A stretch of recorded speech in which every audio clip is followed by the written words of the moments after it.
The key question is whether Salim Hamdan was just a low-ranking driver and mechanic. In the first Guantanamo trial, his lawyers will argue that.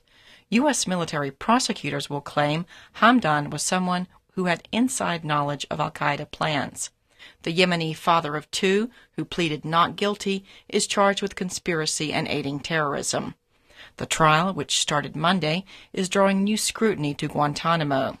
The prison has been the focal point of international criticism of U.S. detention and interrogation policies since it began housing prisoners in 2002.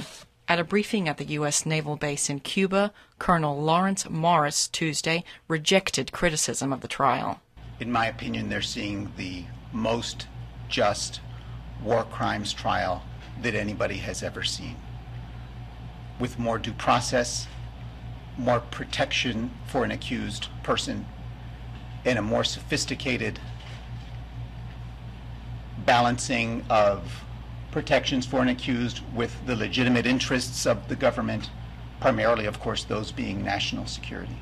The approximately 270 remaining detainees at Guantanamo have been held for years without being charged.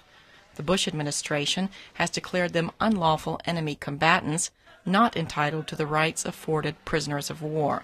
At Tuesday's Guantanamo briefing, Hamdan's defense team, which includes U.S. military officers, questioned the legality of the military tribunal system, created despite what they called an established and well-respected military and civilian justice system. We're the model for other countries, and yet we invent a commission system to try these detainees based on the premise that they're not subject to the U.S. Constitution.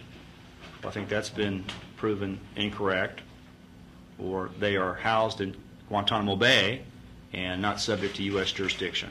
The Bush administration established the military commissions about 7 years ago, but critics say there should never have been a separate legal system for terrorism suspects. The Washington Advocacy Director of Human Rights Watch, Tom Malinowski, says the trials must be moved into U.S. federal courts. The commissions have been improved over those 7 years, but they still don't live up to American standards of justice or international standards of justice. And I think people have lost so much faith in this system that it's really too late to fix it. The Bush administration plans to prosecute about 80 prisoners at Guantanamo, but Mr. Malinowski says he believes the controversial prison will soon be shut down for good. Guantanamo's days are numbered. The next president of the United States will close Guantanamo. Both Senator McCain and Senator Obama have made that absolutely clear.